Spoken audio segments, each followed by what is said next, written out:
Electrochemistry के कुछ फॉर्मूले देख लेते हैं। इलेक्ट्रोकेमिस्ट्री में जो एक मेन फार्मूला होता है वो होता है ऐसे लिखना है, पहले यहाँ पे ऐसे डालना है और यहाँ पे ऐसे डालना है और फिर बीच में ये के डाल देना है ऐसे करके ना, जैसे हम लिखते हैं ना, मतलब कि ऐसे ऐसे करके ऐसे कर देते हैं।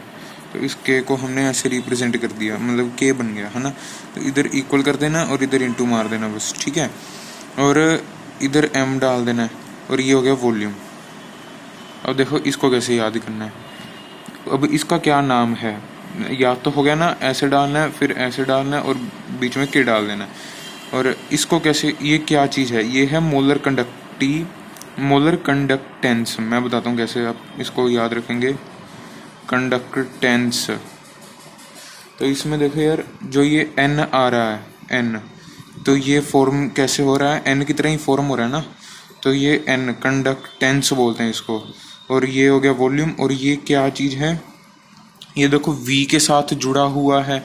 तो जो वी के साथ जुड़ा होगा उसके फॉर्म, उसके नाम में भी वी आएगा, कंडक्टिविटी, ठीक है, ये ऐसे।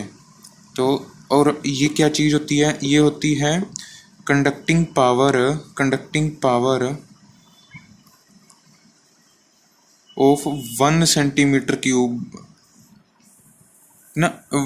इसमें कंडक्टिंग पावर ऑफ 1 मोल किसी सब्सटेंस की कितनी कंडक्टिंग पावर। और कंडक्टिविटी क्या होता है, ये होता है 1/, रेजिस्टिविटी।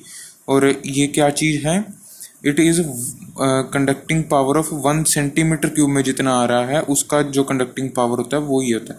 तो देख लो ना, 1 सेंटीमीटर क्यूब इंटू वॉल्यूम, तो वो टोटल 1 मोल का आ जाएगा, ठीक है, कंडक्टिंग मोलर कंडक्टेंस। अब देखो एक होता है डिबाई फॉर्मूला। अब जो डिबाई को हम कैसे याद करेंगे, जो ट्रेन के डब्बे होते हैं ना, ट्रेन के डब्बे, तो वो एसी कोच होता है ना, तो उसमें भी ऐसे लिख देंगे, ठीक है, ऐसे करके। और उसके बाद क्या लिखना है, इधर लिखना है आपने molar conductance is equal to molar conductance at infinite dilution minus A C, ये कंसंट्रेशन हो गया, ठीक है। और जो अपना कोलरोश लो है, कोलरोश लो, ये किसके लिए होता है, ये होता है हमारे वीक इलेक्ट्रोलाइट्स के लिए। This is for strong electrolytes.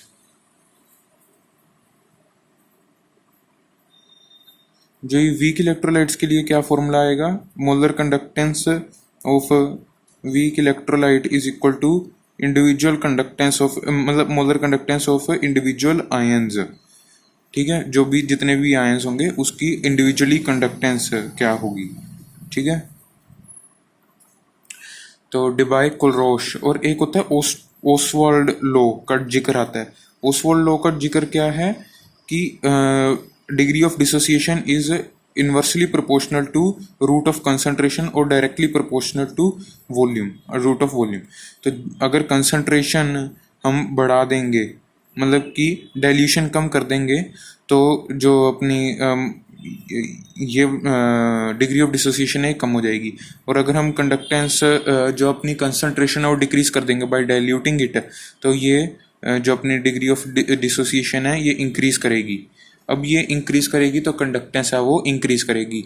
And it is defined for weak electrolytes, ठीक है, eight infinite dilution weak electrolyte, ठीक है। और ये भी वीक के लिए है, ठीक है। और फिर हम देखते हैं कुछ आयनिक इक्विलिब्रियम का फॉर्मूला कैसे देखना। देखो आयनिक इक्विलिब्रियम में जो main formula alpha is equal to under root K A upon सी। तो यार देखो अल्फा आ रहा है ना ए, तो ए इधर डाल देना है, के ए अपॉन सी, ये बार बार पढ़ना पड़ेगा तभी याद होगा। उसके बाद एक होता है concentration of H plus is equal to C alpha, ठीक है। And P H is equal to minus of log of H plus, ठीक है। और P K W is equal to P H plus P O H is equal to 10⁻⁻14 and K W is equal to H की concentration into O H की concentration, ठीक है।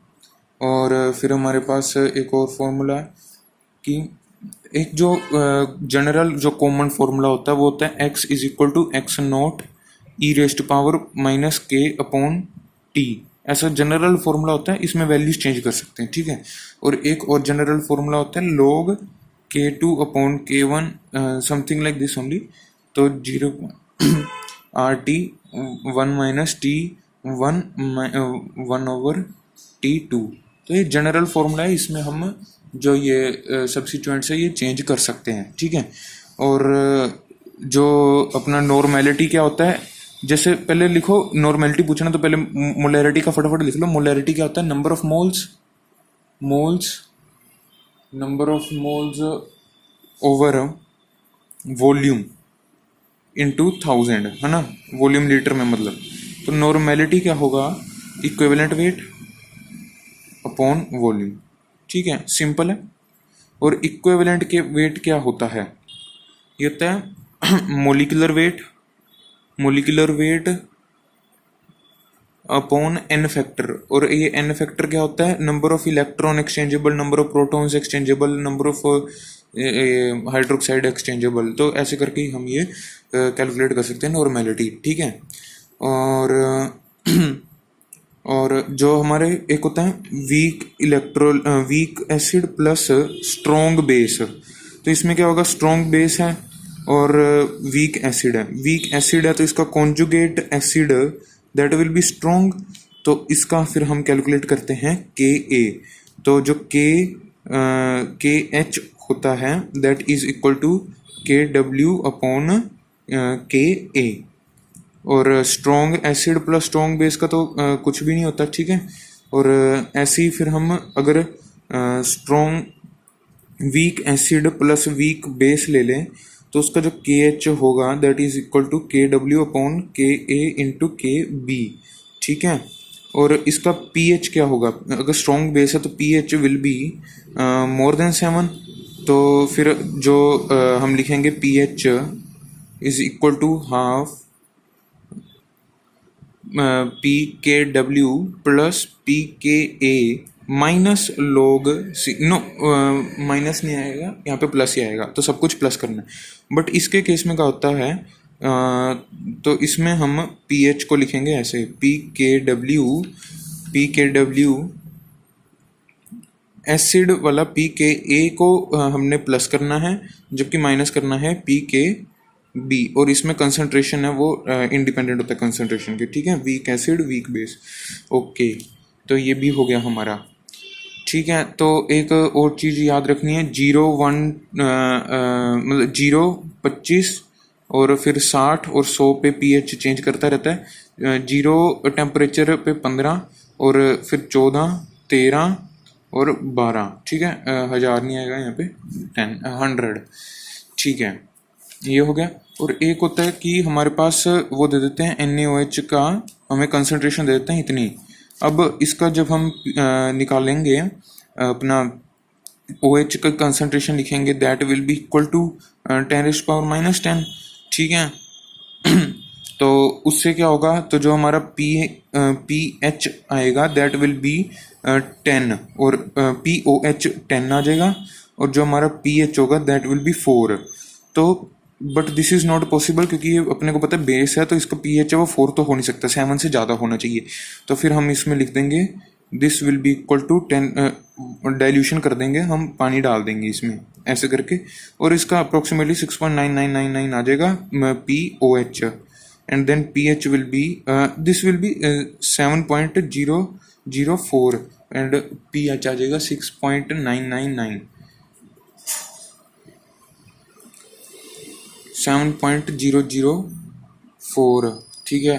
तो उससे pH है वो हमारा हो जाएगा मोर देन 7। तो ये वाला pH कैलकुलेट करना हो गया है।